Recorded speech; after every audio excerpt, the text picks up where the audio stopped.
The Necklace Hater. The next mycospawn experience came out of the blue when my friend Doug visited from Hip City College. I didn't know him super well, aside from a few shared party conversations and green power circles, but we had similar music taste, and he was in town, hankering for a mycospawn experience. Even though I didn't know him very well, there was an earnest vibe to him that kept all paranoia at bay. I decided we should take a moderate dose and go for a walk in the Centennial Woods for the afternoon.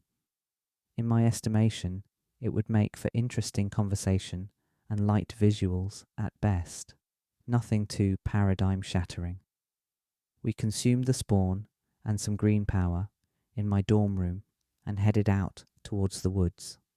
On our way, we ran into Helen on the edge of the campus green, a girl I knew from Rashid's friend group. She was sitting down with a man who was sitting cross-legged and dressed in what may be described as bohemian garb, if not just tattered clothes. Helen complimented my lapis lazuli necklace and introduced us to the guy who she explained was a quote-unquote guru. The guru looked at my necklace and pointed. "You should not use a sacred stone to attract attention," he said, as if he had channeled the law just then. "What? You mean you don't like it?" I replied, a bit smartly. "They shouldn't be used as decoration," the guru asserted, now a bit defensive. For someone so enlightened, it wasn't so hard for him to lose his cool. We left the guru and Helen soon enough, and I couldn't help but feel thrown off as we made our way to the forest.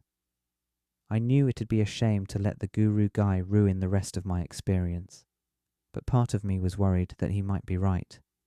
Maybe wearing the lapis was disrespectful to the stone, even if just out of jewelry's sake. I explained my hold-up to Doug and tried to not come across too paranoid.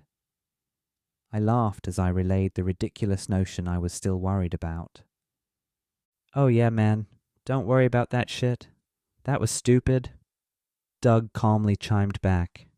He was quick to dispel the bad vibes, and I remembered why I was comfortable going into the great unknown with him. I recovered and had a sort of halfway there experience, where the faces of the forest revealed themselves in the trees and rocks, but only for brief moments. For the most part, it was just about hanging with Doug in the woods, and our banter was enough to keep us in good spirits and entertained. From there on, there's not much to remember about the day, and it all amounted to a pleasant time, a casual dip into the great unknown.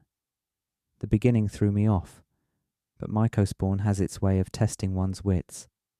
Doug didn't come across too affected by the consumption, but he assured me that it was a worthwhile time and thanked me for facilitating it.